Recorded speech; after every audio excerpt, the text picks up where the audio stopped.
Back, everyone. We continue live right here on Pittsburgh CW. Bob Pompeani, Gene Collier on the Ireland Contracting Nightly Sports Call.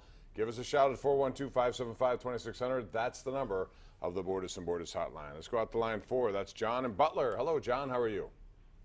Hey, I just have a couple questions. My first question is, with all the trades that went on, is Derek Brassard, is he good enough? Is he a top center in the National Hockey League? Can he really push the Penguins to get to a third cup? Yeah, a lot of people wanted him, and he's one of those guys who's proven in the playoffs. He's hurt the Penguins in the playoffs, actually. So he also can play wing. He gives them a lot, I think, Gene. And I was surprised they got him just because I thought the price would be too high, but it turned out that they came to a deal. Yeah, I was surprised they were able to get him, and I thought he played well the other night, even though it's not on the score sheet. I thought he looked comfortable, and looked even more comfortable tomorrow night in Boston. He's a great playoff performer. Bill in East Liberty is next right here on the Sports Call. Hello, Bill. Guys, how are you tonight? Good. How are you? Bob, about your statement regarding the Baseball Players Association, the grievance having merit. You should have attended the University of Pennsylvania Wharton School of Business. There is not a grievance in the universe, Bob, that will force a man, a business owner, the owner of a franchise, to spend money he does not want to spend. Yeah, but that's the that's bottom the line. problem with this is that there is no salary cap, which means players see only the dollars in front of them. There's a big difference. Hang up, quick. See, my point here is they have an obligation to do this. It's a public trust. It's a public trust. That's the difference. And here's the thing.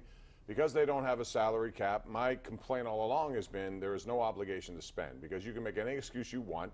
There's no floor, there's no ceiling, there's no nothing. So if you decide you're not going to spend, you don't have to explain it to anyone. And I think that's bad. And I think that's what is at the crux of this. Sure.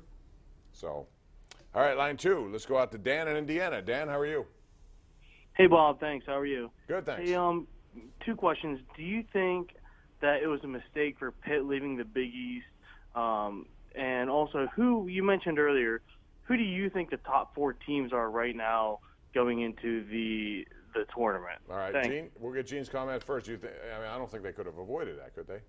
The Big East, no. I mean, that was all driven by football. They wanted a better football address, so to speak. That may have worked out for them. I don't know about in the long term. I suppose it looks good. But, yeah, it was. Basketball took a beating there. They were in a transition period where, Jamie Dixon had to kind of recalibrate his recruiting and such.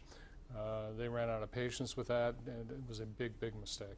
All right, as far as top 4 teams, Gene, I don't know if you thought about your bracketology yet. There's still a long way to go because, the tournaments don't start until next week, although this week it's the Big Ten. The Big Ten wanted to go to Madison Square Garden, so they decided to go early, a week early, and that means they're going to have 12 to 14 days off before they play games in the NCAA tournament.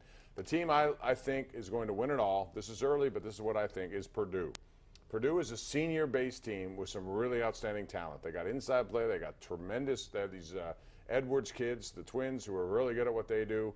I think it's a team like that, that has guys who've been around the program for a long time that could be a team that you'd have to watch. So I don't know about top 4. Who are yours?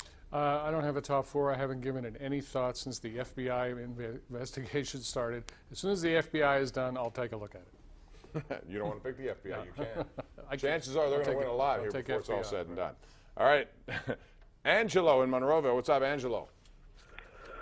I was just calling in. I heard something on the news this morning about Martavis Bryant. I didn't make out what was said. I know I misunderstood the news reporter. I think I heard something about Martavis Bryant, something. They didn't cut him, did they? No. There was a report that the Steelers were interested in trading him. Kevin Colbert said absolutely not. We've never even thought of it. So that report, according to Kevin Colbert, was wrong. By the way, before we go to break, I want to remind you that Ireland Contracting are sponsors here of this show. They're going to be down at the home show, so stop by and see why they are the experts for anything you may have that you need, whether it's roofing, siding, gutter, window project, anything you can think of, they do at Ireland Contracting. So check them out at the home show, and we'll be back with more right after this.